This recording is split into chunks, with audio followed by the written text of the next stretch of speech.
Okay.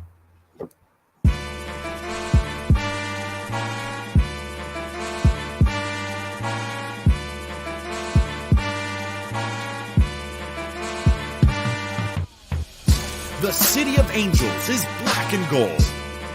You are listening to the Heart of LAFC Podcast. And now, Joseph Zacher.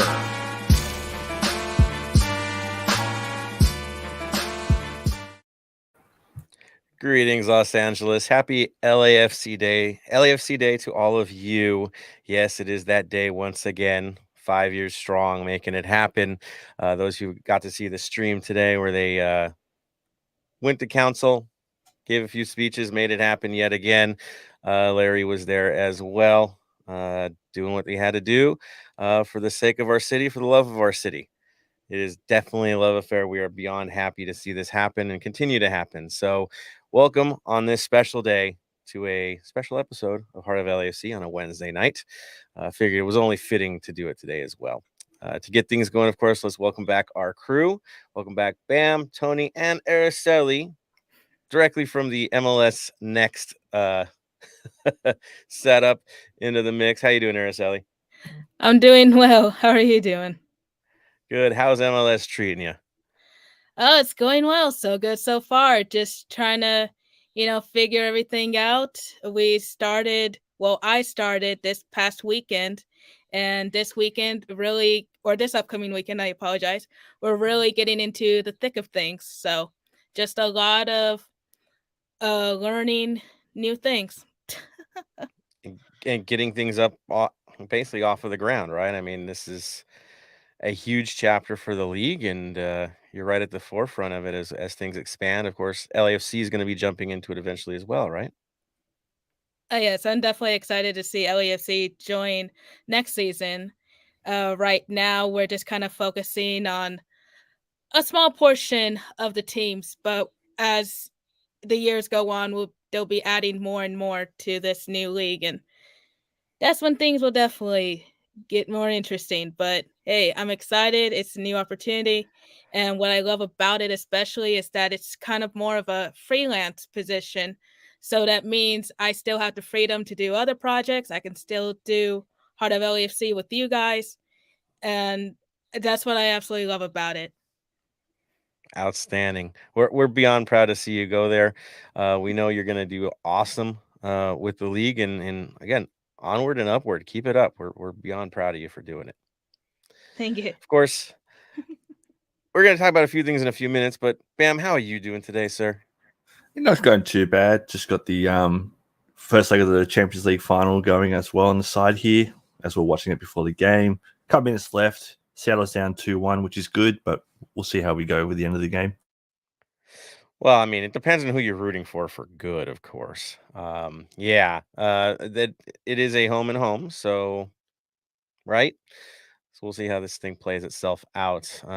Advantage Pumas, but of course, they still got a goal on the road, so it keeps things a little interesting, right? Definitely. It's a shame that away goals don't really count for much these days, because I used to love it when they used to count for that too. So it always made it really interesting going into the second leg. But we've got a VAR call at the moment for a possible penalty to Seattle. So I'll keep you updated with that. Man, yeah, Bam, thank you for keeping us posted on that. I know we were watching it beforehand. So our prep has been mostly watching Champions League. But yeah, it's on. That's for sure. Tony, how are you doing tonight? I'm doing pretty well.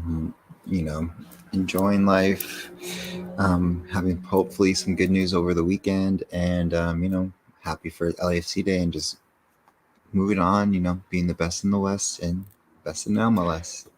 Right, chasing that supporter shield yet again, just where we belong, making it happen. Of course, you had a good weekend. We all did, watching the viewing party, watching the victory.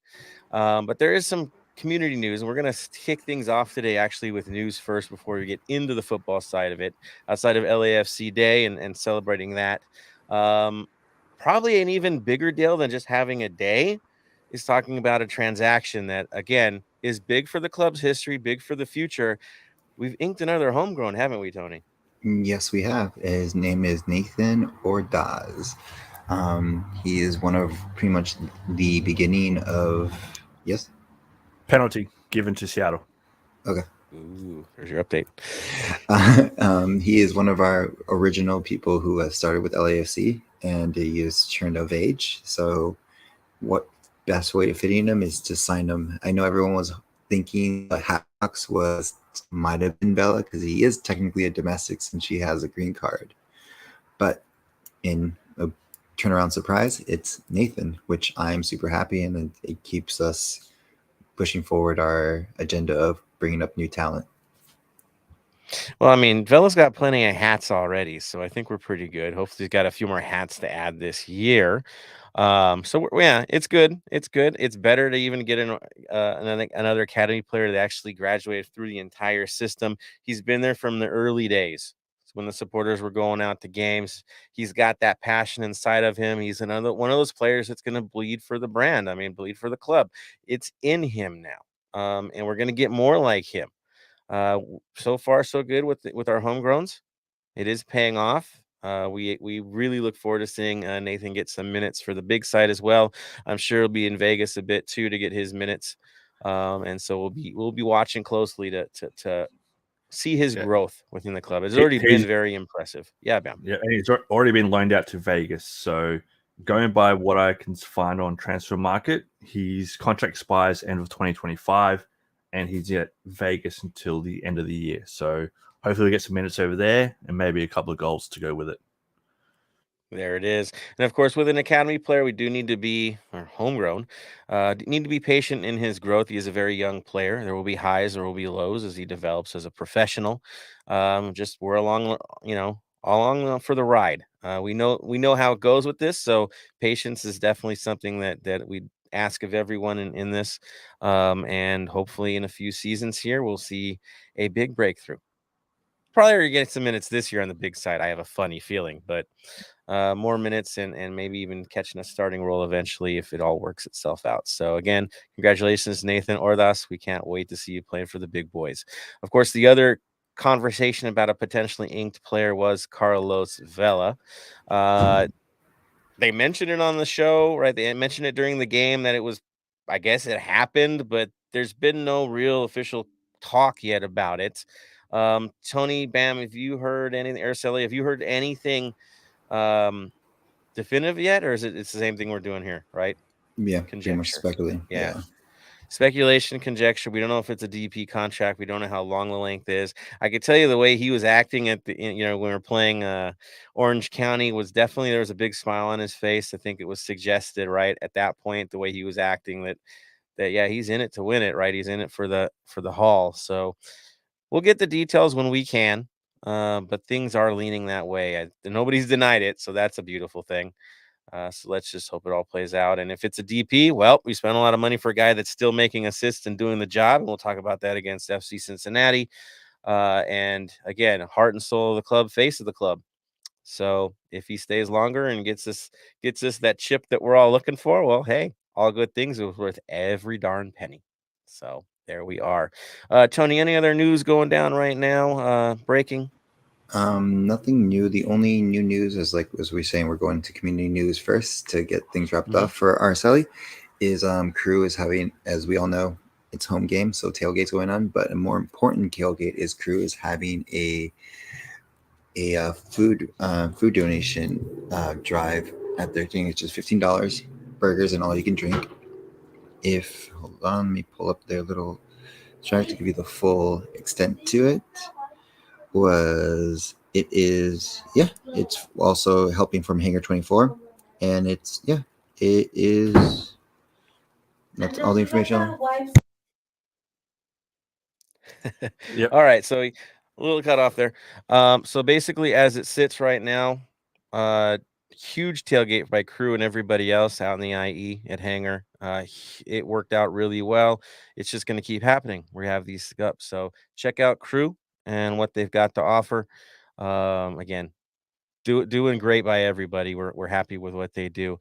On that note, we're gonna actually move into a different part of community. It's not always our club we're going to talk about. We're also going to talk about our sister club from time to time, and that, of course, would be Angel City Football Club. They're kicking things off this Friday. Yeah, that's right. The season opener is already here, and Araceli is on to give us some more info about what's going down. Araceli, how are things in the ACFC universe? Things are going very well. Everybody's excited. This has been something that has been building for the last year or so. And before we get into the regular season, I do want to kind of recap a little bit. The ACFC, they did finish the Challenge Cup 1-6 after finally getting their first win this past Sunday against the Portland Thorns, where Christian Press, who is actually the very first player signed in the club's history, capitalized on the penalty to get the girls the win. And as you mentioned, they will now open the regular season this Friday at the Bank when the team hosts North Carolina Courage. And to help celebrate this historic moment, the team, they've been doing like various events this past week, including a virtual scavenger hunt and a town hall meeting today, which both went very well. I participated in the scavenger hunt, and it it was interesting. Let's put it that way, because the scavenger hunt itself was started at 5 a.m. Pacific time until about 8 p.m. Pacific time. And of course, here in the Midwest, that's 7 o'clock in the morning for me.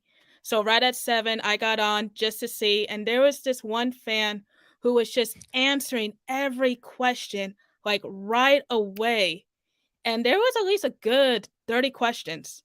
So I am very impressed with this community. And to keep the party rolling, tomorrow they will host a special community kickoff at the Mariachi Plaza from 6 to 9 p.m. Pacific time. Highly recommend you go check it out if you've never been to an Angel City event. Looking at the graphic here, as it mentions, first things first, free food. Who doesn't like free food? It promises that the first 150 fans will get Filipino fusion tacos from the White Rabbit truck, and there'll be arts and crafts. Season ticket holders can pick up their scarves, including a post party at the, excuse my mispronunciation of this, Distrito 14 Mm-hmm. and Exelas. Chelas. Yeah. So, as I mentioned, party kicks off tomorrow. Highly recommend you go check it out if you haven't already. And if you plan to go to the game Friday, it is almost sold out from what I'm being told. It is close to being standing room only. As far as I can tell, in terms of how the game day process goes, it sounds the same as to an LAFC game. Highly recommend getting there early if you can, especially being a Friday. There's a Dodgers game, LA traffic. We already know what that traffic is like. They promise to have a huge event before the game with lots of activities. So unfortunately, I cannot make it, but I'm excited to see, through everybody's posts, what it looks like. And hopefully I can go to a game in the future. There we are. I know the street team has been working extra hard. I was talking to Austin about some things today, who works for the club. You know him from LAFC as well. Yeah, he was mentioning they were putting a lot into this opener. It's going to be a real show for the opening one. I am going. I just got in. I will definitely be there with the family to witness the history. I would say if you can make it, please do. Like I said, though, sounds like it's going to sell out. Sounds like it's going to be one heck of an event. Definitely something not to be missed. So if you can make it, look forward to seeing y'all there. Of course, this is an ACFC match. We definitely will give our full support for them in opening day. As an expansion team, they are definitely looking like an expansion team, right? It is very hard to break in their battle, getting to their first win finally. This is more of the norm when it's your first time in the league, what you're seeing here. It's nothing to be negative about. It's hard to break in, and it's highly competitive in the NWSL. Highly competitive. So it is kind of expected for this transition to be the way it is. But it's going to be a tough game Friday, but home cooking definitely helps, and they will definitely be inspired, especially by all of us being there. and everything in place. Should be a good timeout. Thank you, Araceli, for the details. Anything else you want to add in there for what's going down? Nothing beyond of what I've heard. I mean, an interesting fact, if we want to go there, I do not have the exact numbers, and I probably should have looked it up before this. But while I was in town, I did hear that ACFC has more season ticket holders than the Galaxy do. So do with that of what you will. Oh man, that's pretty funny. It's again, when you play in LA, you play at a different level. It's a different playing field altogether. As you see, we have holidays named after us in this town because why we invest in this town, just like ACFC, and you've seen with all the street events, they're investing in this city. This is all good things. Go to the community kickoff party. It's going to be a great time out. The crew told me that as well. It's going to be a lot of fun. If you've ever been in Mariachi Plaza, that is as LA as it gets. So definitely go and enjoy. Thank you, Araceli, for coming on to give us the heads up on everything ACFC. We can't wait to be there. I got my scarf back there. I'll definitely be taking that along, supporting the squad all the way. I know it's late for you, so we're going to let you escape when you get the chance. Thank you for coming on. Beyond proud again for everything that you're doing and what you're doing with MLS, covering ACFC, making it happen. Thank you, Araceli. You rock. Thank you. And I just want to add in real quickly that it was definitely great to see you and Tony when I was in town last. You two are like, I've always kind of watched you two from afar on here, and to actually see you guys in person was amazing, and to get to hang out with you guys. So hopefully I get to be back in town soon. And I just want to thank you guys again for the lovely shout out that you gave me on the show last week. That was a little unexpected, but I definitely appreciated it. And I wish I could stay on for the show, but unfortunately, I do have meetings early in the morning. Totally understood. You're busy. You've earned it. You definitely got to take care of business. And again, maybe we'll bring out the Easter Bunny. Maybe that the next time you come out, right? But yeah, definitely. Oh my God, Again, that happy was to a have you in the surprise. North End. I'm just standing there. Next thing I know, here comes the Easter Bunny. And I was like, what is going on? You can't predict anything in the North End, right? Something's always new. Something's always crazy. We'll keep definitely it going. a memorable experience. That's for sure. For sure. Yeah. All right, Araceli, we're going to let you go again. All Thank you, right. thank you. Get some rest. We'll talk very soon. Definitely get some recaps going as well. For sure. I'll talk to you guys next week. Take care. Peace. Again, Araceli, everybody, she is totally rocking right now with MLS Next. She'll keep us posted on the details. It sounds pretty wild what's going on right now. So good on her for being at the forefront of it for sure. All right. So looking forward here. Let's talk about the Cincinnati match. I know, Tony, you were over at what was that watch party you were at again? So I was at the House of Football was hosting a watch party sponsored by 1800 Tequila, the proud sponsor of LAFC, which you heard many times throughout the event. If people can tell you, that was a danger zone. It was 1800 allowed us to have their tequila, and it was an open bar, so it got pretty crazy. I was able to, I love that store, by the way. If you ever go to Saturday's football, you can find some gems. I was able to pick up a 100th year America jersey I've been looking for $50, which my wallet was thanking me. A Italy Totti jersey. And then this little gem right here, a warm up, which again, I'm not saying everyone has a warm up.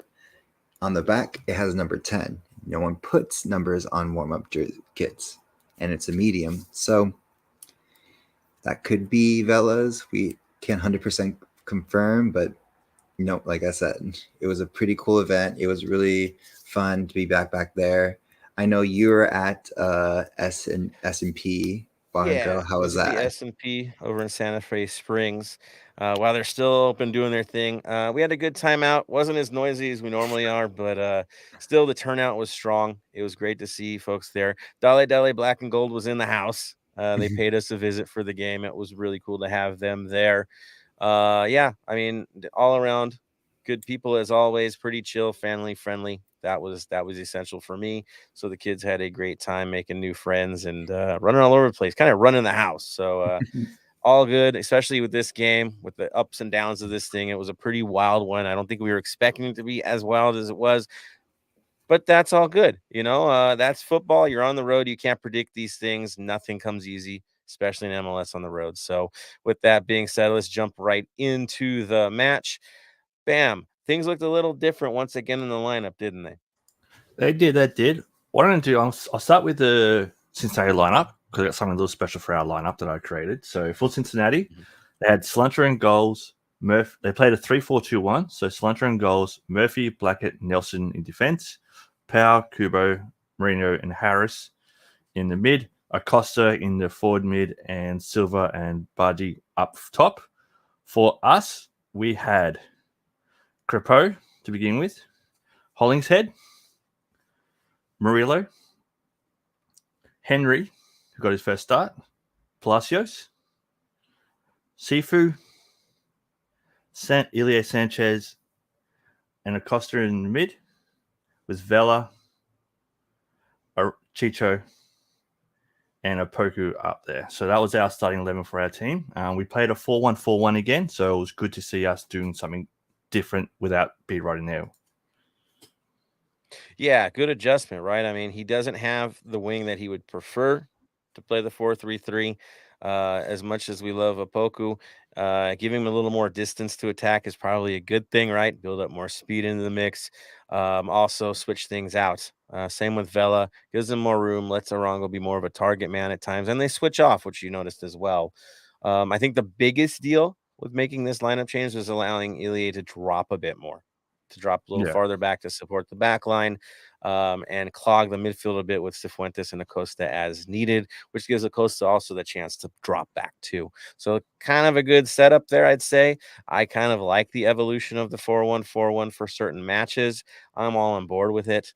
4-3-3 is fun. It's exciting, but sometimes you just got to keep things a little more in tune to hold control in the midfield, especially when teams try to clog it a bit. And in this case was another side that does that with their setup. So again, you can't get outnumbered and out muscled pretty much. So this does it. And to be real, when we're so dynamic in the way our lineup is, there's times where it is a 4-3-3. There's no doubt. When we start controlling games, they just shift up and make it happen, but drop back as necessary, depending on flow, depending on what energy they have, and who's getting the rhythm going. And so it's dynamic. It works. It's a good mindset. I think, of course, Ilie is the story, right, Bam? When you play the system, what you're doing is you're instructing him to be a little more conservative in his approach.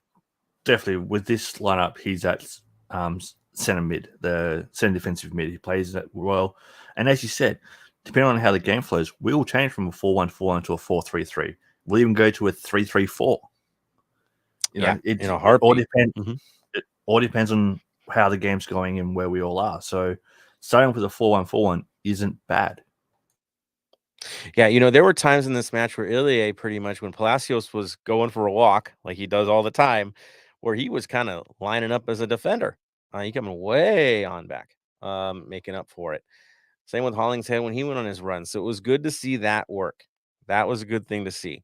In terms of run of play, I think it was a little more interesting for us because FC Cincinnati came out to play. They weren't sitting back. They were coming to play us. Production wasn't as good as they wanted it to be, but still, for 45 minutes, for that first half, they were dialed in. They were looking like a team that could be competitive this year, that could be trouble for a lot of teams, right? They've had a rough start. This game, you could sell, and we've always talked about it. They're only good for a good 45, right? And then they kind of fall apart, which kind of foreshadows how things play out. But Tony, in terms of the highlights, what stood out to you in the first half? So overall, we could for this first half, we could be here for 30 minutes. It was just so action packed, back and forth. A Boko with a couple of chances in goal. So it was Sifu. It was and Cincinnati was no slouch either. It was who is this team? They literally came out and again, as funny as a joke Cincinnati has become, this team came to be like, we have something to prove. We're not the team of old, and came out and eventually it came down to a mistake by Max. So in the 49th minute or 48th minute, so 47 440, Max is doing a clearance, clears it pretty much like a nice easy pass that it wasn't even a good clearance, right back to Cincinnati, like right back to one of the players, gives Cincinnati literally a back and forth, and just puts them up 1-0 into the half. And it was, again, there was no one to blame but Max at the end of the day. It's one of those rare moments with him. But overall, if you're gonna blame anyone in this goal, and it had to be with the back clearance for Max moving forward. Yeah, sloppy, low up the middle, kind of all the things you're taught not to do, right? Not enough pace on it, hard to control, all bad things. They have offense. That's the one thing that's worked for Cincinnati this year, is they can still produce.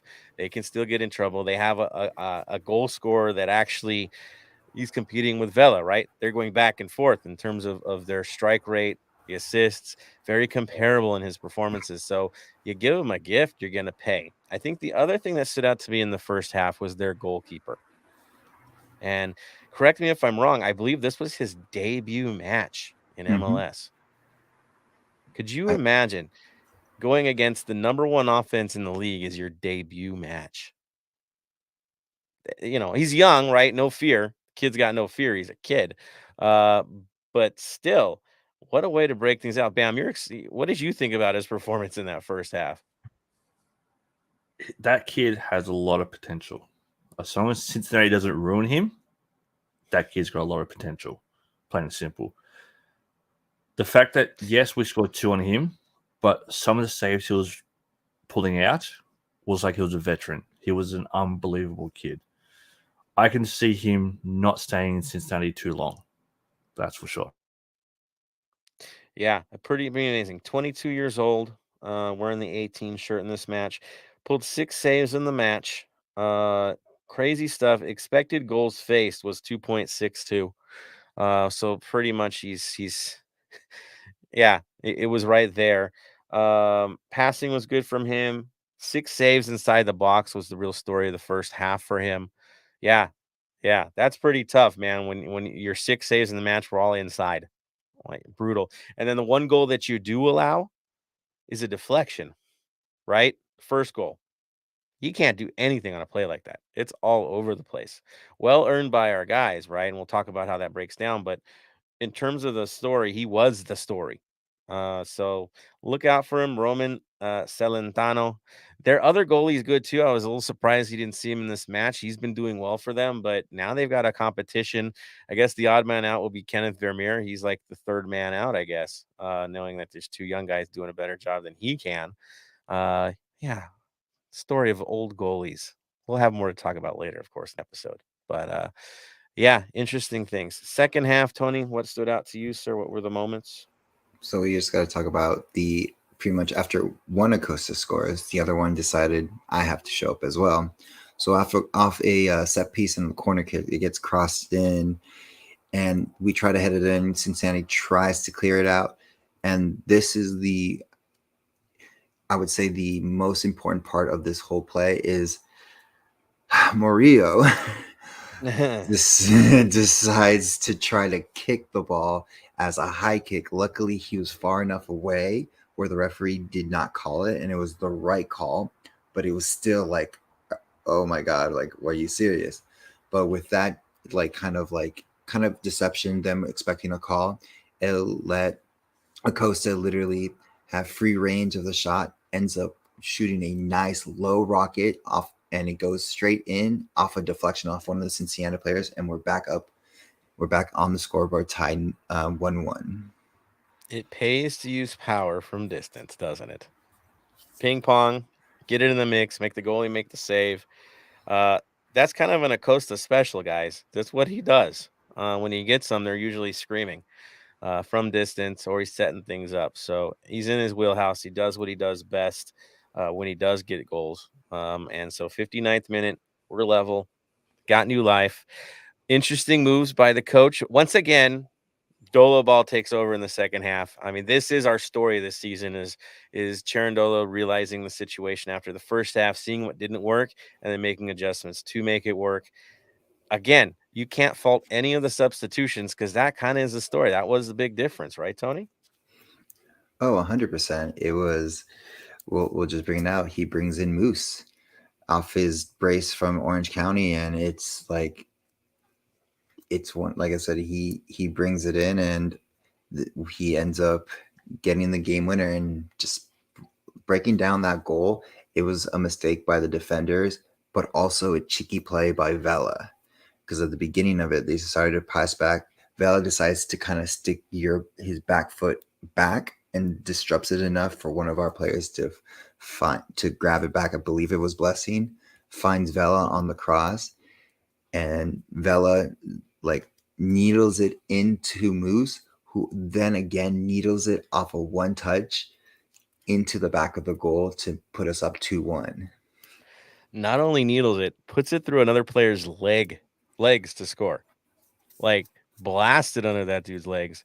No chance whatsoever. That ball was still rising when it hit the net. Like he just ripped that ball.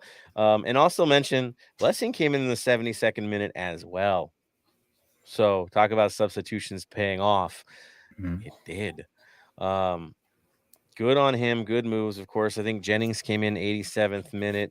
The only hiccup that we really had in the first half for substitutions was basically we lost Daniel Henry in the 29th minute due to injury. We did mention on the show last week he looked way out of shape, right? He ran out of gas in the first half against OC. In this case, he ran out of gas in the 29th minute. There's something to be said here. There's something wrong. And it looked like something preventable. So we're hoping he gets back up and moving and gets into it and gets into match shape, because again, he hasn't been on the field in a while, right? To get more minutes in, to get better, to move on it. In terms of Ibiage and him, again, it's a hard ask for Ibiage after 29 minutes. Like, just get in the game, make it happen. Tough to ask the center back to do that, but he did it. Is what it is. But yeah, a lot of questions there. Good news is this week it'll be a different story. I wouldn't expect Ibiage or Henry to be a part of the story this week, and we'll talk about that because, yeah, some boys are coming back, and it's going to be a much stronger lineup. So there is that. Anything else stand out to you for this match, Bam? Not really. Like, I had to find an illegal stream for it, so it wasn't the greatest stream. 7 a.m. kickoffs aren't that great because I like my sleep-ins, but as long as we win, I'll happily take more 6 a.m., 7 a.m. kickoffs. That's all good. For me, for my top three, I went 3 votes to Acosta, 2 votes to Vela, and 1 vote to Moose. What about you guys? I'm throwing Vela first again. Why? Setup, right? Moving off the ball, making space, creating space. He was the provider in this match. He kept showing it. So I give it to him yet again because of what he created. I give second star to Moose. Why? He came in to do a job and he did it efficiently. Got the job done, showed energy. He didn't drop off at all from the match against OC. It wasn't because of who he was playing. It's because he's in form. And it showed. It paid off. He earned a game winner. So he's got to be in my number 2. Number 3, I'll give it to Acosta for breaking the duck, right? He's on the score sheet. He's in the mix. He was working for the match. So those are mine. It's all about getting those goals anyway. So those are my 3 stars. Tony? I totally agree with you too. Vela on my top. Moose is on top of Acosta. I would have technically put Acosta above, but Moose is on a trend from the Orange County game, and he's still picking up steam. So that's why he's my number 2, and of course Acosta just because he showed what he's lethal with. You know what I mean? We haven't seen that much of Acosta. Yes, playmaking wise, we've seen him and we've seen him have bad games, but this is again why we signed him, why he's dangerous, and moving forward to continue to be dangerous. Excellent. I'd like to also give some honorable mentions. One to Palacios, putting in good work rate, getting in the mix, making it interesting for us. Murillo having to deal with the situation of a center back not being healthy, then having a transition. That's chaos for anybody. And he had to be the guy that anchored things back there when it wasn't looking as good as it should. So shout out to them. Ilya dropping deep, having to battle all game. Good on him too. Bam, anything else yet? What were the votes like on Twitter, man? And you were getting those votes. Where's everybody else sitting out on this? For this game, Moose pulled the most votes. Then Vela was second, and Ilya got a lot of votes too. So fairly close there. For totals at the moment, the running totals, Vela's currently clear leader, followed by Ilya, then B-Rod as a top 3 at the moment. So at the moment, Vela's starting to run away with it. So we'll see what happens rest of the season. I'm really happy to hear that Ilya is number 2 from all of our listeners, because it's a nuanced choice, right? You're talking about putting work in. It's not always the popular thing. It's not always the pretty thing, but it's appreciated from a controlling midfielder. Just shows you where our heads are at as the LAFC faithful to put in a controlling mid as your second star so far this season. I dig it. It's cool, guys. Well done. Nice to hear where we're all at here. All right. So moving on. Anything else to add, guys? Let's hear from the faithful. That's what we do, right? So Let's see here. What do we got going on with everybody tonight? Moving all the way to the top here. LAFC Beast in the mix. We got Smalls Kenobi. Happy LAFC from Smalls. There you go. We have a day, people. We have a day. Poppy in the mix. I like this one. Mark Lopez says Pumas 2, Seattle 0, VAR 2. There it is. I would say technically Pumas 1, Seattle 1, VAR 2. Because one of Pumas' goals was VAR and one of Seattle's was VAR. So because of that, it's got to be Pumas 1, Seattle 1, VAR 2. Was interesting though. After the game, there's a lot of handbags being thrown between the players. So got a little bit spicy at the end of the game. They're more angry than thirsty. There it is. Good. It's a final. It should be rough. Peace Mob in the mix is what's good, homies. LACB says, here's a fun fact. LAC first ever home game at the bank was April 29th, 2018. ACFC first ever home game at the bank, April 29th, 2022. 4 years to the day. There it is. There's some cool history. Question is, would tomorrow be their official day? We'll treat it as such, right? I like that. I'm good with that. I'll throw a declaration. Heart of LAFC gives the official day to ACFC. But yeah, again, happy to have them as our neighbors, our friends, our allies in this battle to represent the city properly. So good on them. Peace Mob, yes. He was there. Nice, man. Good stuff. Again, come on out, guys. We love when you guys come out to the watch parties and give us a conversation. It's all good things. Papi Chulo says Seattle going to be gifted the cup. Nah, they won't. Trust me, they won't. I think Pumas is going to take it. Again, away goals don't mean anything. All to play for. There it is. LACBs, how many of you will be at the game this Friday? I'm going. I'll be there. For sure. Got it in the cards for sure. Tony, you plan on going? I'm gonna try. I need to talk to Austin for a little bit, and then also work-wise, as like I said, most of you don't know, I work out here in Thousand Oaks, so I have to go through a lot of 101, 405, 10 traffic. So Friday games are always the hardest ones for me, where I'm like rushing. Completely agreed. Always tough. I'm with you on that. Mark says, see you all Friday. Mark's in the mix. We know you're in the mix, dude. You've been in the mix for a while, man, putting in the work. LAC Beast, giving a good laugh to it. Mark says, I think ACFC has like 16,000 season ticket holders. That's impressive, guys. They have more season ticket holders than I think some teams in the league have capacity. That's pretty darn amazing. Good stuff. Good stuff. They've worked hard to get there. That's for certain. I take that Varson from the Beast. Let's see. Oh yes, I like this. LAC Easter Bunny stronger than Carson Martian. I think we should have like a battle there. I dig it. I dig it. Let's go, boys. Wonder why Escobar didn't get any playing time. I think with Escobar, they're just playing it careful with him. I think that's what we're looking at is the situation and where Hollingshead was playing in the game. He was doing fine. Yeah, I think again, just being careful. That's all that is.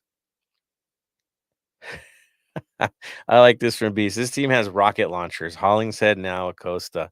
Well, Ilie's blasted one as well. So we got some stuff from the outside, which I think the year we won the Supporters Shield, we didn't get much of anything from the outside, right? It was all close quarters goals, which was kind of our downfall in the playoffs, that we had nobody able to keep teams honest by hitting them from the outside. That ship has sailed. Different setup, different look, that's for sure. LC Beast. It's so good seeing players kick from outside the 18. So good seeing them shoot from outside the 18. There's nothing better. It's evolving. Even for MLS to have more of that, showing the league evolving in skill set and everything by having stuff like this. A variation of goals. For the entire league, you're seeing it. Like, there's some bangers every week. The league's getting stronger, that's for sure. I love Beast. Cat sighting. It's official. There was a cat sighting. There you go. Q Card. Good evening, guys. Morning, Bam. Didn't enjoy how Henry got easily dropped. He also didn't look too convincing. Kind of disappointed so far, considering he's a national player.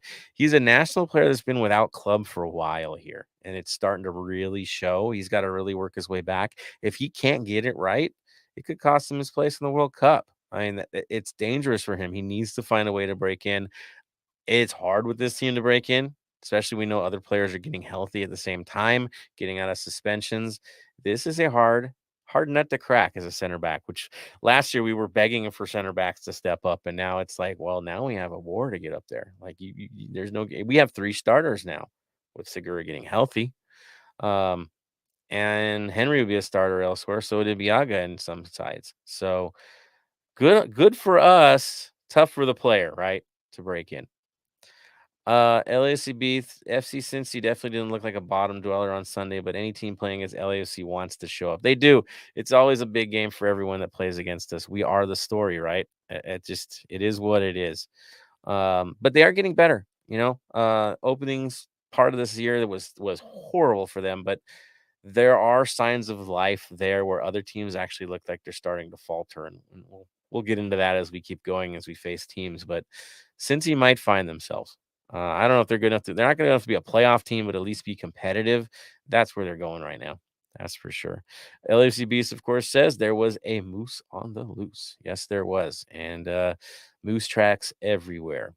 Good things. Q Cardi, is Moose raising his hand for future Macedonia call-up? Could you imagine?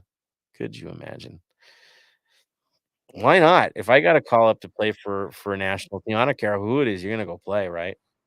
Definitely 100%. Like, to be fair, you're looking at the US lineup at the moment, it's hard to break in. So if North Macedonia is going to give you a call up and say, hey, come play for us, why not? Be top scorer in MLS, you might still not break through the US lineup as an American player. Yeah, it's pretty strong, and they're young. So not so healthy, though, but we could talk about it forever. Yeah. So for Moose, if he gets the shot, let him get the shot. All good things. LAFCB says that scuffle toward almost the last minute of the game was an unnecessary foul on Acosta. Props for Max standing up for the team. He was the happiest yellow card recipient I think I've ever seen. Like, he took pride in taking that yellow card. He was good with it. Yeah, we need more of that. That's something we didn't have the last few years, and the teams would bully us all the time. You're not going to bully this team. In fact, we're fighting against bullying so much that apparently our coach just keeps getting fined every week, which I find really interesting. I guess it's now the 3rd time he's gotten fined. by the league for mass confrontation. Well, you know what? Call the game straight and you don't have to deal with mass confrontation. Protect the players instead of getting hit in the back of the head on a fake header. Protect them. Red card a player for that. Call it a day. If you're not going to do the job, our team has to do it themselves. It's that simple. And if we got to take a fine, and if you keep doing it, who knows? Maybe all of us start, raising some funds. Go fund me for Dolo ball, whatever it takes, man. Like I'm okay with the mass confrontation if they're not getting it square from anybody in the league. If it's us against the world, so be it. That's fine by me. What's your take on that, Bam? Where do I give money? Where's the PayPal? Right. Well, where's the GoFundMe? Where do I give money? I don't care if we get fined $1 million this season for what we do, as long as we bring home trophies. We'll bring home trophies. Right. Give us $1 million for arguing with the ref, for saying stuff. Fine. I'm happy with that. Plain and simple.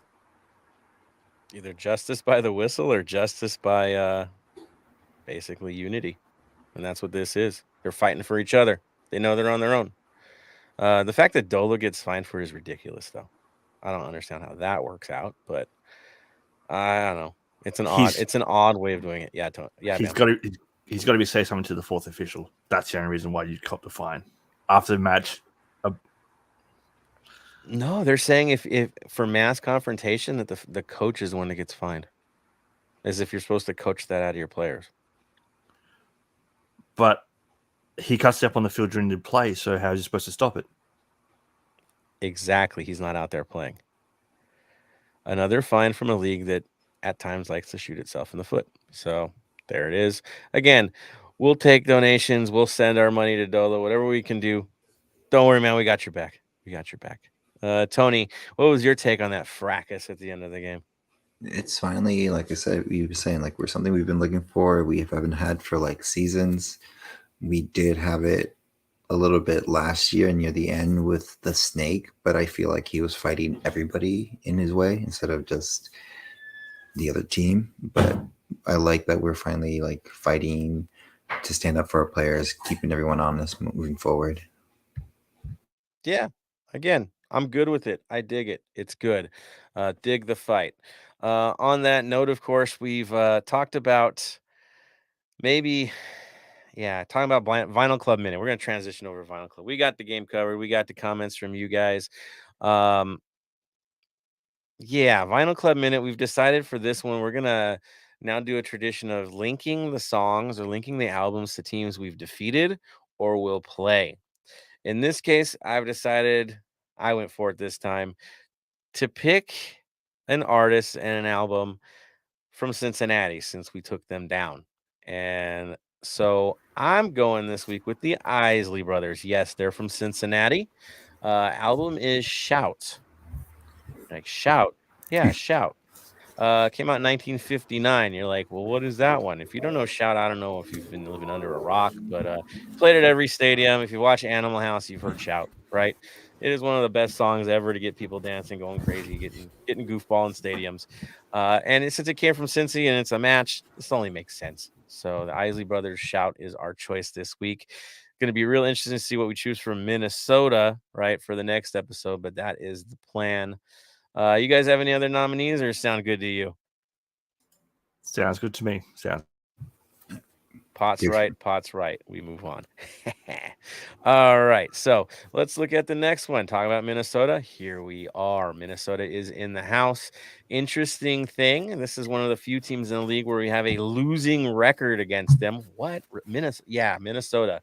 Current record. We have 1 win. They have 2 wins, and we have 3 draws. So weird, right, guys? A tough break. Now, in terms of our last 3 matches, this just kind of tells us developing like a weird rivalry with these guys. Last 3 matches have all been draws. A 1-1, a 2-2, a 1-1. Going back in the last season, going back to 2019. So 3 straight draws against these guys, if I'm seeing that right, Bam. And now we come in here and maybe we can even things up in the series. We shall see. Looking forward, Bam, how have they been doing lately? They've been doing quite well. So out of the last 4 games, they obviously had the US Open Cup there against, to me, one of the teams that has one of the best jerseys out there. That would be Ford Madison. Madison? Yeah, Oh, their yeah. jerseys are amazing. Their jerseys are absolutely amazing. Okay, I was about to say, like, who the hell? Nah, dude, Ford Madison with the hot pink and the flamingo vibe is really freaking cool. And their reversible one too. They got a reversible one on their site. It's amazing. So they had a 1-0 loss to Austin, who, as I've been saying all season, keep an eye on. They're going to push us. They're going to push us hard. That was their last loss. They had a 3-1 win against Colorado, a 2-0 win against Madison, and the last game was a 3-0 win against Chicago. Yeah, the Chicago match was a little interesting, though. I mean, they took, a 3-0 victory, but that thing was level until later in the second half, and it was pretty much a turnover that cost Chicago, and then eventually they get a red card. That allowed a kind of a cheap corner kick, and then at the end of it, they just, were unfortunate, ended up losing 3-0. To be honest, before the red card, more chances went to Chicago in that match. So I would say, to me, Chicago's one of the most improved teams. They have trouble scoring for some reason, but their defense has always been locked in. So this is an odd one. In fact, that they were generating opportunities against Minnesota is I think, good for us. That's for sure. So, Tony, in terms of the good, the bad, and the ugly, what do you identify with Minnesota? What's their good right now? Their good is they are 5th in the league. And the best way to say it is they're ranked 4th in goals conceded in games. So they don't get scored in a lot. Literally, they're at 0.8 per match. So it's pretty hard to break that. And it's like, especially with their new goalkeeper, unfortunately, Tyler Miller has gone back into more of a reserve player as a backup. And with their new keeper, St. Clair, he's ranked 2nd in saves per match at 4.5. This guy stands on his head. Like, honestly, he is a very good shot stopper, very mobile, very vocal. Yeah, Miller's going to have a hard time cracking. If he does, it's for nostalgic reasons this week, and I just don't think they're in the mood to be nostalgic. So what would you call the ugly for these guys? The ugly is just nothing really ugly that I saw from the last couple of matches. Like I said, they've been a solid team. Just maybe the ugly is like they don't score a lot is the best way to say it, but they don't let in a lot of goals as well. So it's going to be pretty much an offensive juggernaut versus a defensive juggernaut moving forward. Yeah, I mean, they're built for the counter. You see a lot of that. They're going to flood the mid as well and get you on the counters. A lot of plays out to the left side I saw in the last game, trying to get the wing play, trying to get around defenders. So that's going to keep us a bit honest with what we do. They average about the same in terms of shots, a little less on shots on goal.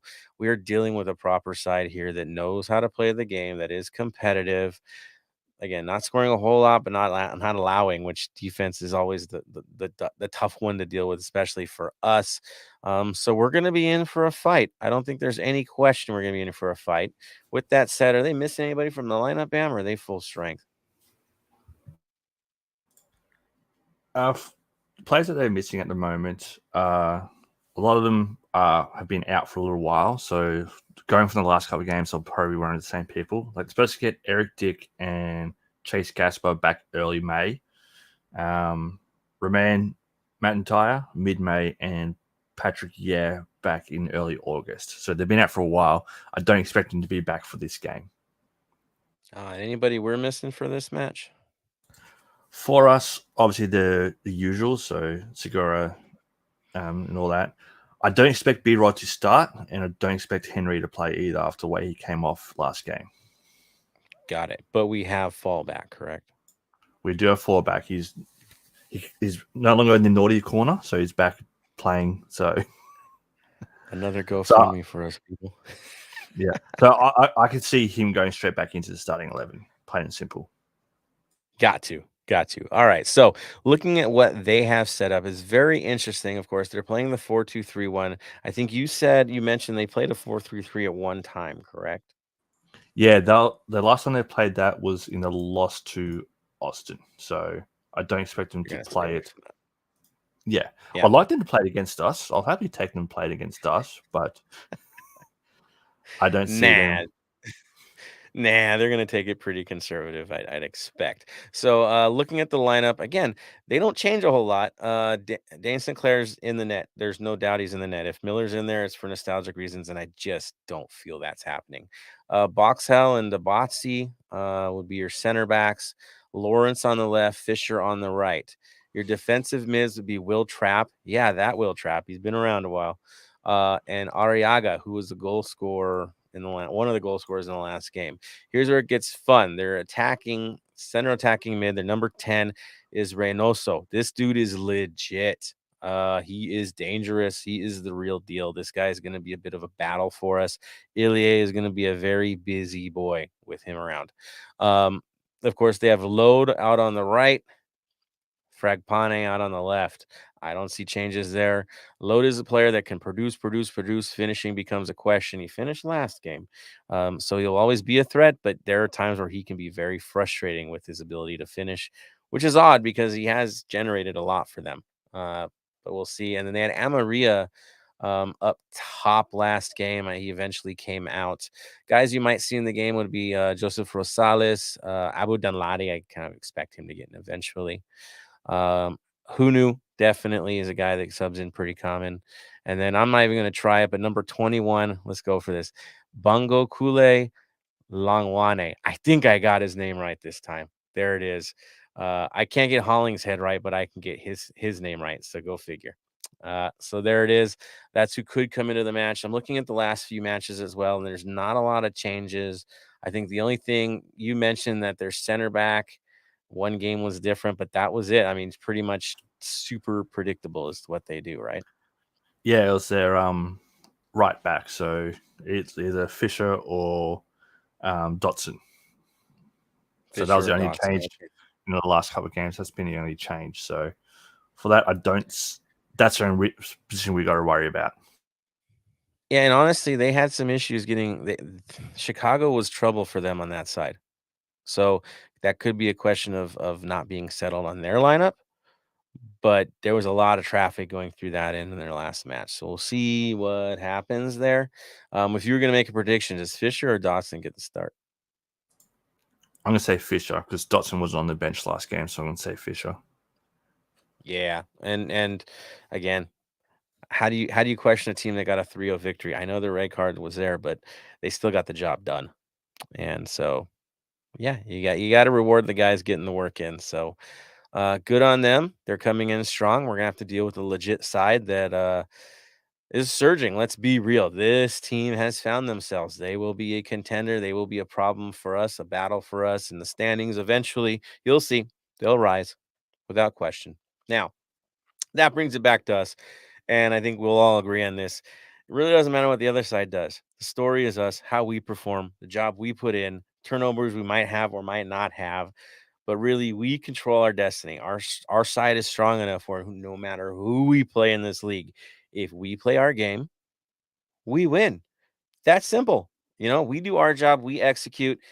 Who cares what they do? We get the job done. The question, of course, with this side has always been the tale of two halves. First half, sketch. Second half, brilliant, right? Look it out. Again, they score any goals on us the second half, Bam? Not at all. All right, not at all. None this season. I'm not going to count the OC game. We were rotating players out. That's just a different thing. Not an MLS match. Fine. So looking at it, again, the changes have been good, but the first half is where we need to get a little bit better, a little bit stronger, keep things tight, get through the first half, not allowing a cheap one. And that changes the story. So as we mentioned, fall is back. There is real competition for places in this side. My question to you, Bam, are we playing the 4-3-3 at home and getting crazy with it? Or are we going to go 4-1-4-1, play it a little more cautious? I'm going to say 4-1-4-1 because B-Rod's going to be on the bench. We play 4-3-3 with B-Rod. No B-Rod, we play the 4-1-4-1. And to me, the only change from last game is falling for Henry. So Crepeau in defense in goals, Hollingshead, Murillo for Palasso's defense, Ilya Sanchez, defensive centre mid, Sifu Acosta in the mid, Vela Opoku out on the wings, and Chicho up top. That's the way I see it. If we'll bring B right in on second half, push to a 4-3-3 then, depending on how the game's going. I would not start him right now. You don't need to. I think that I'm with you on that. You don't need to. I think you're perfect. I'm perfectly with you on the lineup. I think that's what it's going to look like as well. Question for everybody: Escobar. You know what? If you don't have to start him and he's not 100%, you're not going to start him. If he needs minutes, you're not going to put him in the first half to get minutes. He'll come in as a substitute and lock things down. Truth is, as much as Palacios drove us crazy against Carson, you got to admit the last 2 matches he's doing his job. And so if he's doing his job and this is the guy he wants to run with and he's comfortable having Hollingshead on the right side and Hollingshead is looking the part right now, you don't expect to change. So makes sense to me. Tony, do you think any potential changes could happen in the lineup this week? No potential changes, but besides the people who should be starting coming back from suspension, injury, and stuff like that, I was trying to figure out where a 4-3-3 would work in like our potential moving forward, but there's no one really that is a B-Rod-esque player that we have.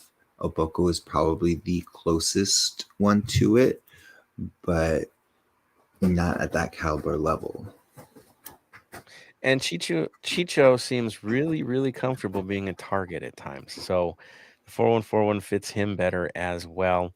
Substitution-wise, with Moose coming in, it just makes it natural too. So that's good. For Vela, again, he's kind of all over the place anyway. If you watch, he's never locked in anywhere.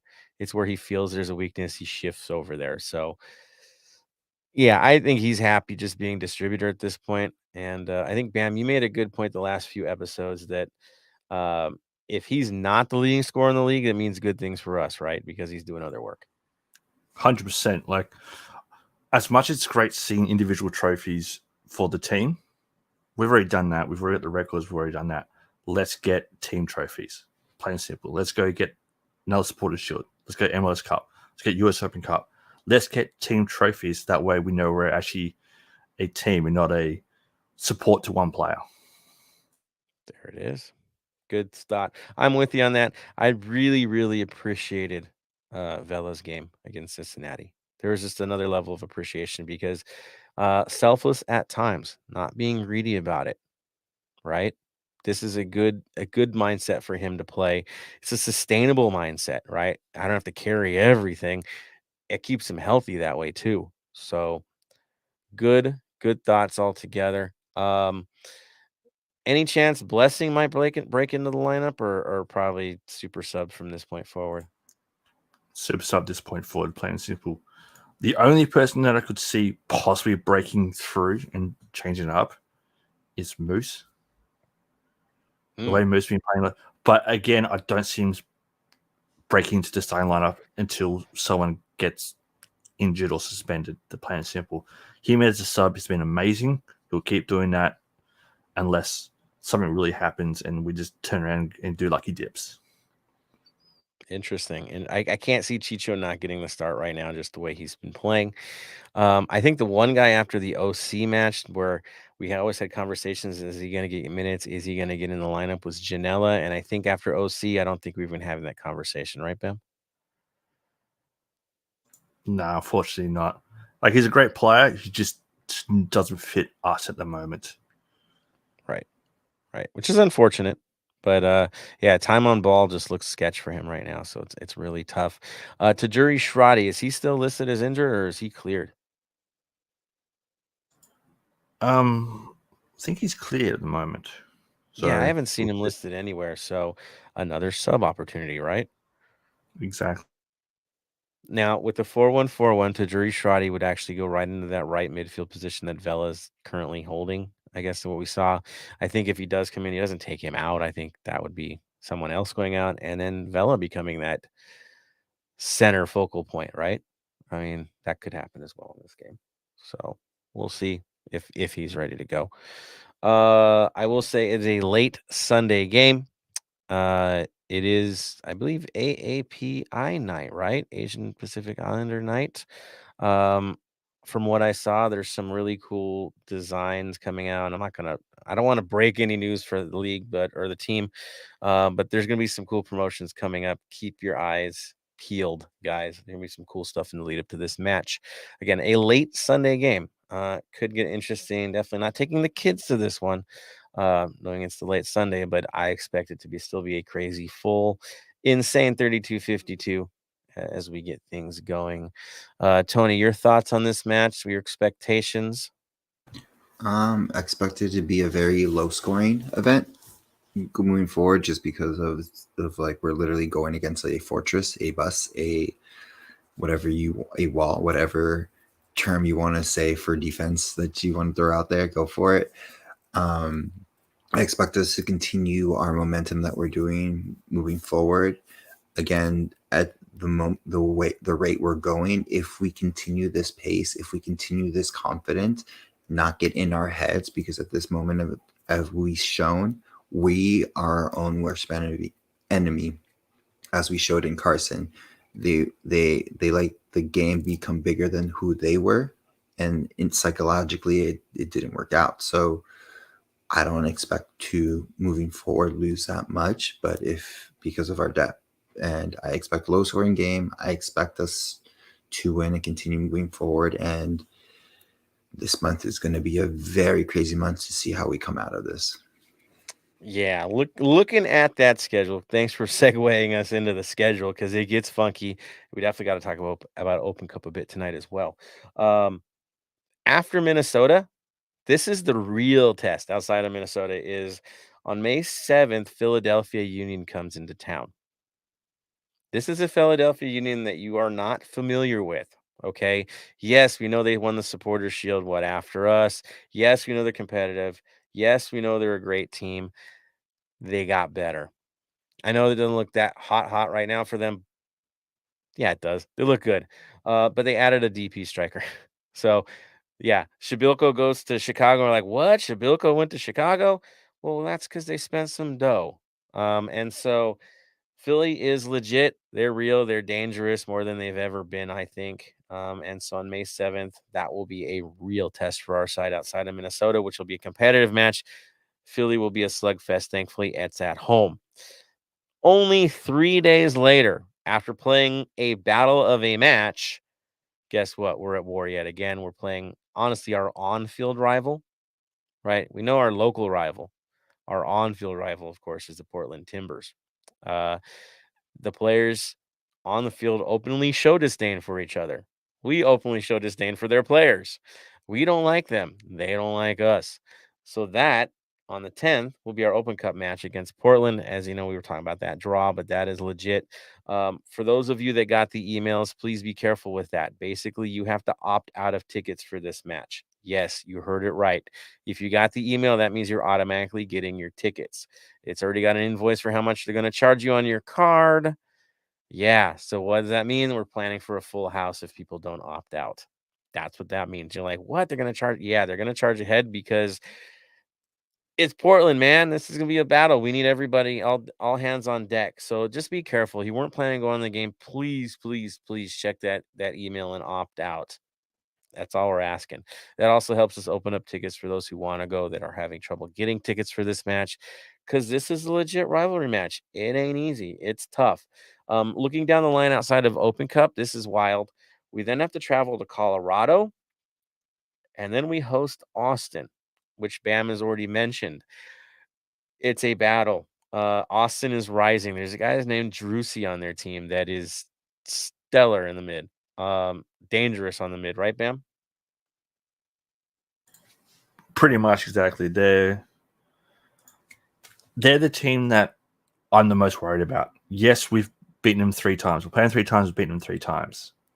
I'm nervous going against them. They are just blowing teams off the park. Like, their goal difference is plus 13. 20 goals, 7 scored on them. You know, they've transitioned. This is no longer an expansion team. I think this is the way we have to look at it. This is an expansion side. They've grown into their lineup. They know what they want from their team. They've changed stars. They've brought in people that fit the system that they want. This is the real Austin FC, not a transitional side. Now you're seeing what they wanted from their side. So that one's going to be tough. That, of course, is May 18th. After that, we have to travel to Columbus, which is always difficult. Always difficult. Not because they're an amazing team. I think they're winless in 5 right now. But that you have to travel to Columbus. And nobody likes to travel to Ohio. We all know that. In their new park. Not easy. If Porter is still working for them, it's Porter ball, so you have to expect them to block low at times against us and shut the game down. We know all about that with him. And then we host San Jose after that. New look, new coach, still San Jose. And then we have to go to the Sounders. So as you see with the schedule, if I'm looking, there's only one team where there's an expected victory. San Jose at home. All of the rest of them are legit playoff teams. So it doesn't get any easier after Minnesota. Now we're in a battle. Now we're in a war with the schedule. Really, it is a tough schedule. Early. Tight comeback schedule because of Open Cup. And as we're doing this, if we keep winning an Open Cup, you're going to be throwing in another hard match, potentially against Carson, into that mix. And we'll cover that when we get to it. So, yeah, not easy. The nicest part, though, for all that string of games, there's only Colorado, Columbus, and Sounders on the road. The rest are home games. So that's an advantage. We get to play at the bank. So, yeah, Tony, want to add into that? You forget Colorado's new signing. Oh. Are you talking about Zardis? Mm-hmm. Yeah. So Zardis has left Columbus. Did you ever think that was going to happen? Zardis, the I don't know. He's got a brick for feet as far as I'm concerned. They just tend to bounce really hard in the net at times for him. So he finds ways, man. He just does. Drives me nuts when he gets called up to the national team, but at club level, he still produces. But I believe they moved him off because Columbus is upgrading, right? At least that's what I'm hearing. You got somebody coming in? I believe so. I haven't heard the confirmed results yet, but it's like you don't leave someone who, like, Columbus and Zardis are very tight-knit if you know how they are. So and he packs a good amount of money. So offloading to get something better, we'll see who they get in. And moving forward, there's if you listen to the rumor mill, there's 3 potential European players that want to come to MLS. And we have an open DP slot, guys. So maybe by the time we play against those guys, there'll be another face. Maybe not. Transfer window says no, but you never know unless they're on a free or they're, at a contract all of a sudden. Which teams tend to arrange lately, it seems. Right, Bam? Exactly. Speaking of contracts, just doing a little bit of research just then. So besides 7 players that I can't find contract information on, we have 15 players out of contract end of this year. Oof. With only 5 with club options. The rest have no options. Wow. So what you're saying is we're going for broke for an MLS Cup this year. I still think we're going to sign some of these guys before it's all said and done this season. Yeah, but it's just interesting looking at it going, I didn't realize how many are out of contract end of this year. Like a couple of them are new signings, so they've just signed for 1 year. So obviously we'll see what happens there. But at the same time, you sit there and go, what are we doing? I think what we're doing is getting ready to sell some people this year. Right? And then with Vela, I mean, his contract is done in the summer, but I guess he's signed. Yeah. Will it be just the rest of the year? Which I have a funny feeling that's what it's going to be. We're going to pay him real nice for the rest of this year. And then if he wins the cup, he rides off into the sunset. I know I'm talking about retirement people, but why would he not? Right? If he walks away and it's all perfect and he got the money he wanted, could happen. But what that says is you have a bunch of players in a contract year. They have to impress or get sold. Playing for contracts. And again, go for broke. This is the year we need to win a cup. We've put the money in for it. Yeah. It's the hungriest you can get is when you have guys in their contract year, right, Pam? Exactly. So just going through the names, we've got Eric Junes and Mohamed Toure. Their contracts end November 30th with no club option. You have Ismail Jurishadi, Sebastian Ibiaga, Ryan Hollingshead, Franco Escobar, Latif Blessing, the Moose, Tony Leone, and Christian Torres, all finishing end of the year with no options. We have Max Capro, Kelly Acosta, and John McCarthy, all end of the year with 1 year club options. That leaves Henry and Mamadou Four end of the year with 2 year club options. Fall obvious club option unless he goes to Europe, right? And we get some money out of him. Fall is we're signing him and then selling him straight away if Europe comes knocking, just to get money out of it. That's all it is. Yeah, he's going to generate a lot when it finally happens. The others, though, you mean like Hollingshead? Yeah, he kind of has the rental vibe, but he doesn't want to leave here, so I think that's a re-sign no matter what happens. The kids are all re-signs, right? Dwayne, yes, and the rest of them, those are not going to be an issue there. Tajuri Stradi's the story. If he doesn't get more playing time, I could see him moving on. Yeah. He's definitely the rental to win a cup, right? Same as Escobar. Both of these guys have won a cup. They're here to win it now. Do they stay longer? Who knows? But they're in it for now, for the victory. Lest we forget, Escobar scored a goal in MLS Cup. So he did that. And that's why he's here, obviously. So we'll see how that plays itself. But that is a lot of movement for a side and a lot of money if you're going to be optioning on players. Like, I know our team doesn't mind spending the dough. We know this. And we have been completely like locked in as the DP conversation. Didn't really talk about the squad players, right? Like, it's all been the stars. Interesting. Pretty much. Like, I want to see Blessing resign because him and Vela have been the last two OGs from Seattle away. They're the last two OGs from that game. So I want to see them to finish off their careers here. Which one goes first? Doesn't matter. But I can see them finishing off their careers here. I want to see us re-sign Moose for the potential that he's got. Yeah, I can't see us not re-signing him. I think the hardest guy to keep will be Blessing. I mean, his situation with his wife not being able to attend the matches here, come to the country, that's brutal, man. And if he doesn't come back, that's why. That's why, 100%. If that can't get figured out, we know why. And we cannot blame him. You know, if the family situation cannot be settled, a player has to do what's best for his family. All love to him. We want it to work out. We want him to stay. We want him to be a career player with us, never leaving, right? Until like the Harvey vibe, right? Moving into something with the club, but life is here, right? But reality says that if it's not fixed with the family situation, we're going to lose him at the end of the year. Sorry to be Debbie Downer, but that's life, you know? And so let's hope for something miraculous over the summer, right? And things get fixed. Not holding our breath. We know how things work with government, but you know, let's hope it happens because he inspires all of us. My kids, it's Blessing. They know Blessing. He's like the first player they talk about every time. Is he playing? Is he not playing? Absolute love for Latif Blessing. Going back to I kid you not, we went to the county fair and it was like his rookie year with us, and he was holding my daughter like he's Latif, like he's one of us, you know.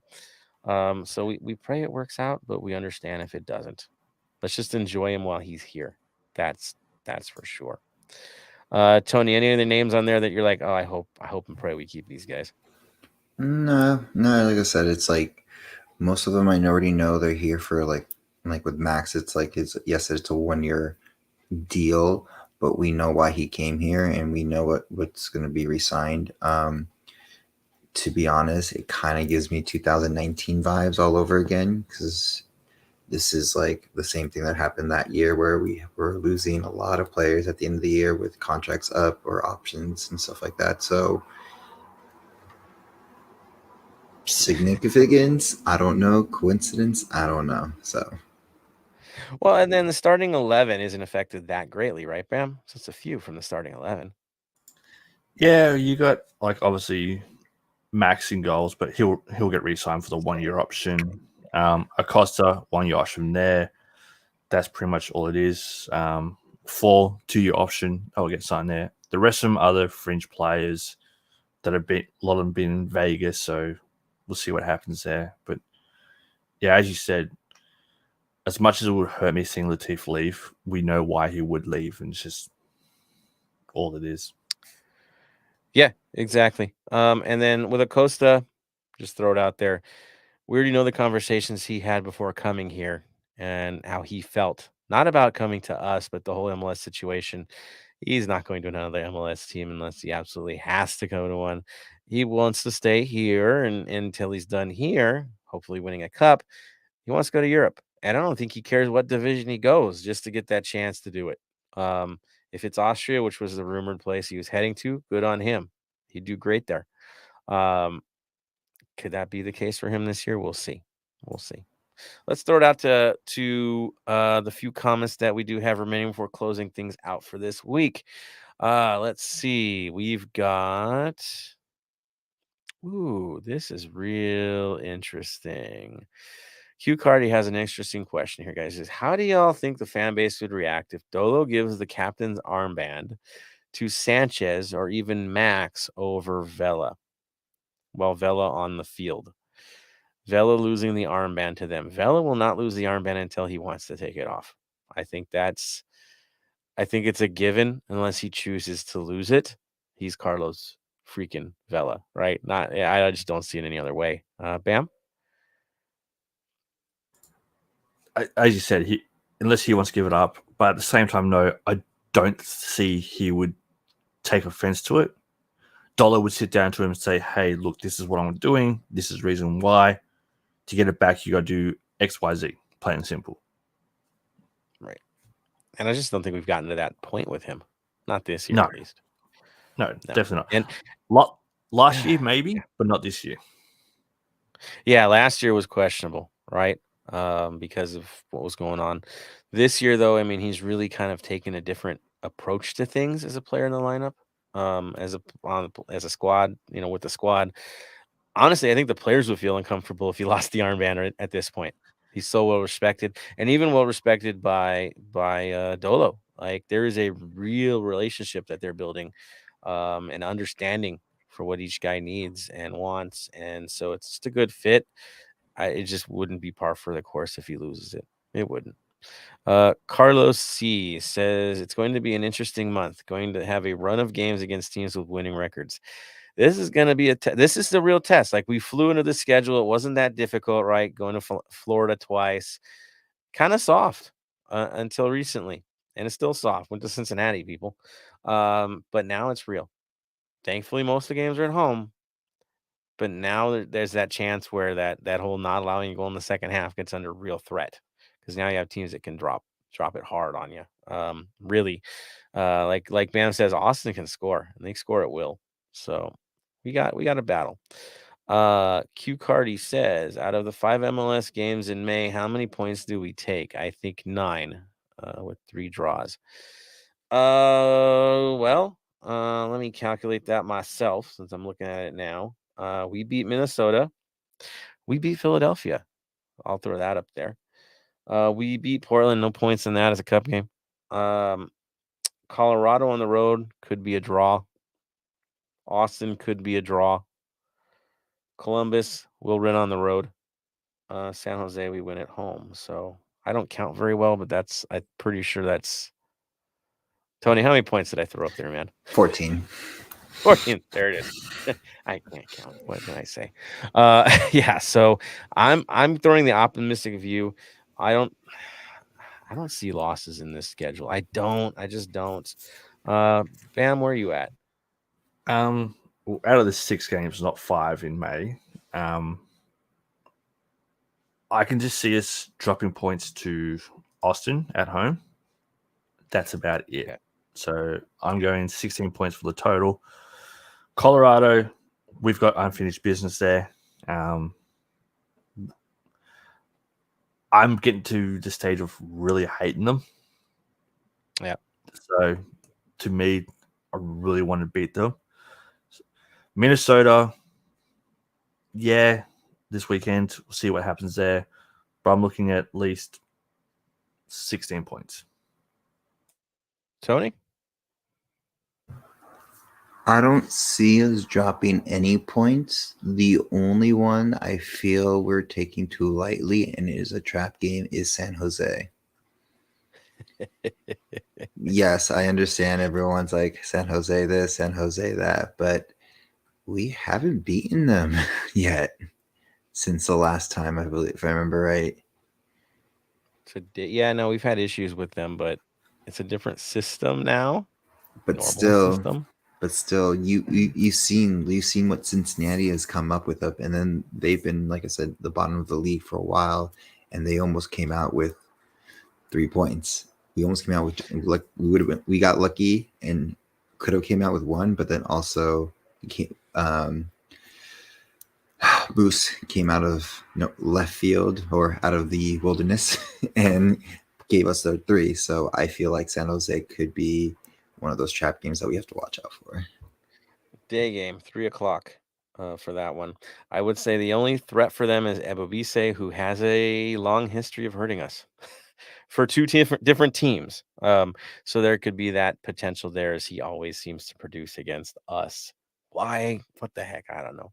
But other than that, honestly, I just, we got to win that game. So there we go. And of course, the Sounders in June. So it doesn't get any easier. Welcome to MLS. It's tight in the West this year, people. Should be fun. All right, Wolf. Good evening, sir. Nice to see you on here. Beast, too many guys with no club options. Yeah, they got no club options, but a lot of them are kids. So where are they going to go? We still have their rights and stuff. Here's a funny one. I heard this name pop up too. I'm just going to throw it out there. Anthony Bermudez says, imagine Luis Suarez to LAFC. I'm imagining scandals is what I'm imagining. But the football is brilliant. The football is super brilliant, minus the biting. But the personality, I think and some things he said in the past make it a little difficult. I'll throw that out there. Bam, what do you think? For some reason, I just see him going down to Carson. That's just me. Like, when I see that name, I don't automatically think, yes, I'd love him. I can see Carson throwing money at him. That's like, I'd like to take him for the right price, but I can see Carson just taking him. Yeah, I think he might go there. There were rumors about Ozil this past week, and I'm just gonna give you one of those. Like, don't do it. As much as I love Ozil and what he's done with Germany, it would not go that well, guys. Skill, yes. Past it, very much so. So I'd be scared there. The other name that I heard floated around was Gareth Bale. Mixed. The fanboy in me is like, it's Bale, like, cool. But then the head kicks in and goes, it's Bale. As good as he is, there's a lot of golf courses around LA, so you'd be happy. He'd be happy. We'd make him happy. The weather's nice. He doesn't have to learn Spanish, apparently. Well, yeah, you do. It's LAFC. He would. But hey, Cal State LA is there, so you get a little more help, man. But I could see him being happy here if he did on a temporary setup before a World Cup that he might potentially qualify for in June. We'll see.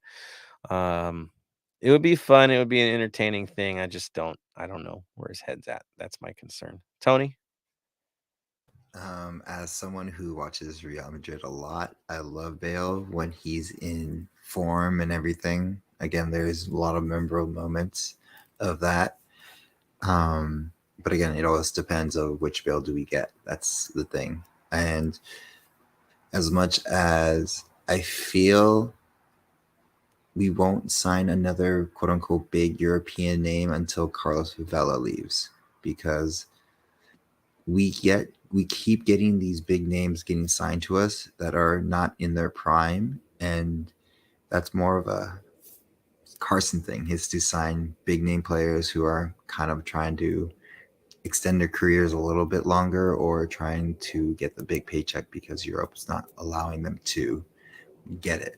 So I like the names that do come up sometimes, and I'm like, oh, what happened to this? What happened to that? And I'm just be like, the kid in me, the the child in me is like, yeah, that'd be so cool.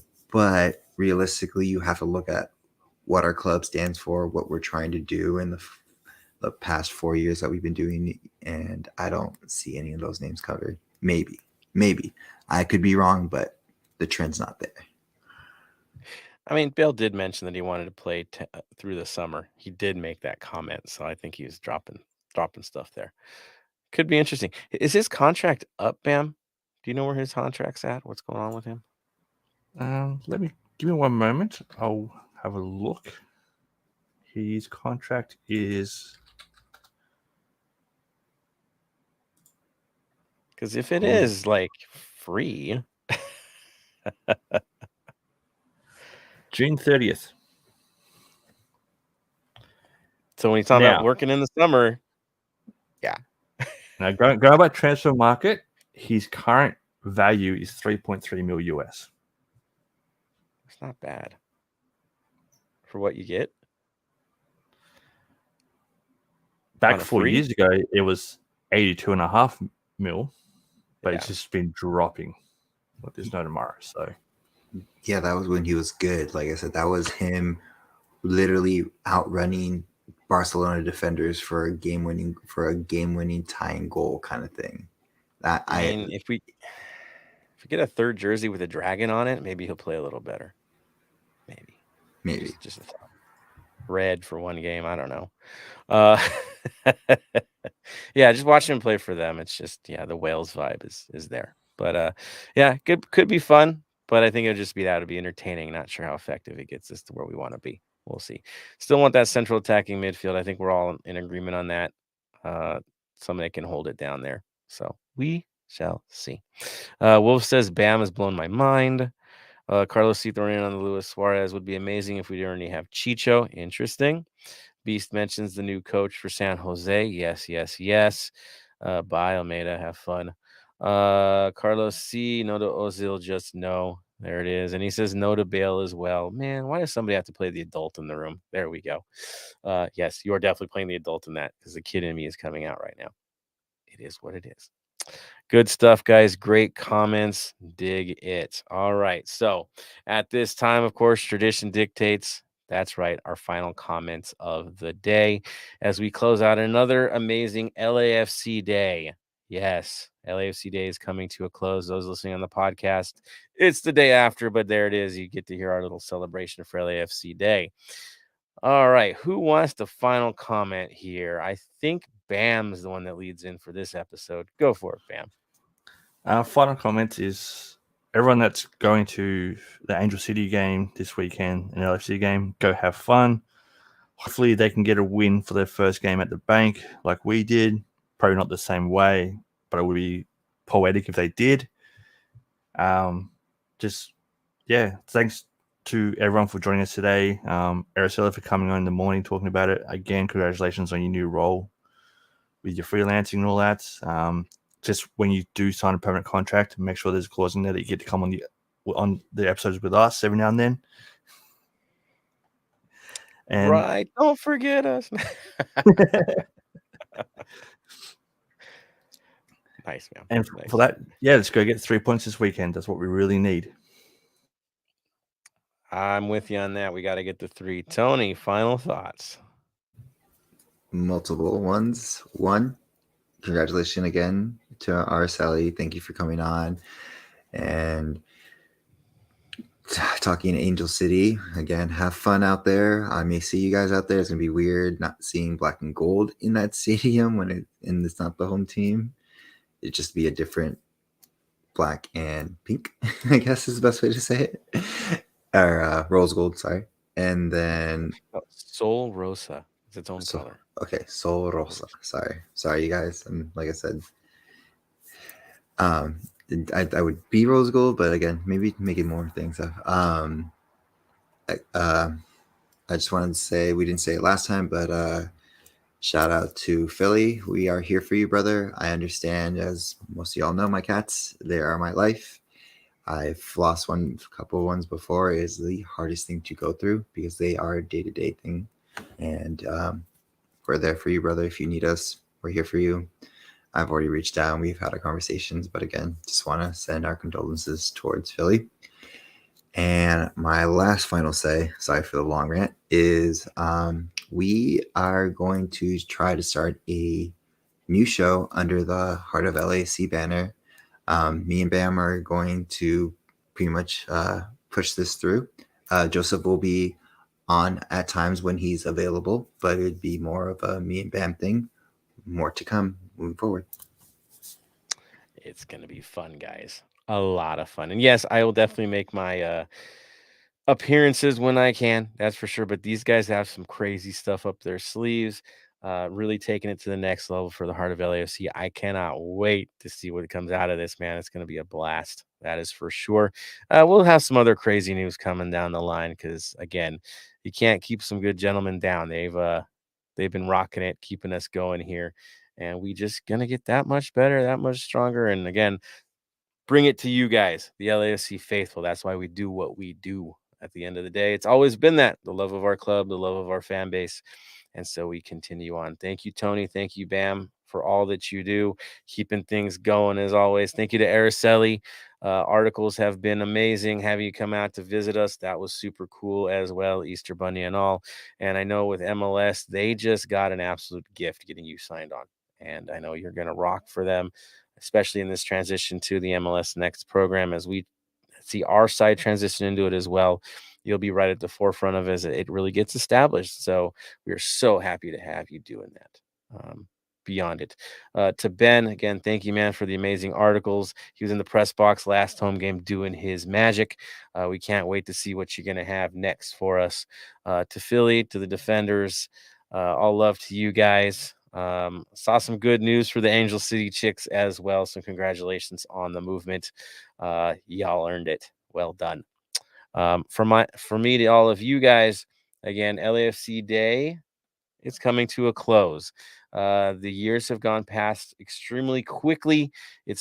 Why? Because it's been absolutely fun, amazing to meet all of you and to keep meeting new people in this amazing town, providing all of their love and passion for our team and for a city that actually loves to have us here, appreciates us. It's, one of those things that when we were getting things started up was like to have a team that really represented the city. That was the goal, and the communities that make it up.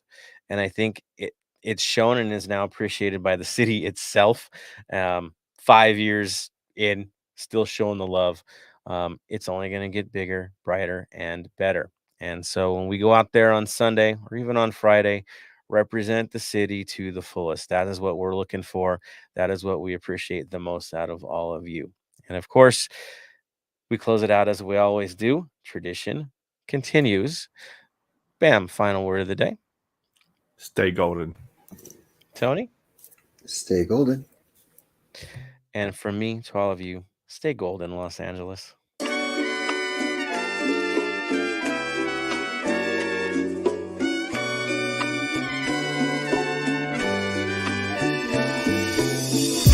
Thank you for listening to the Heart of LAFC. Make sure to leave us a rating and review on iTunes or Stitcher. Shoulder to shoulder, the black and gold is taking over.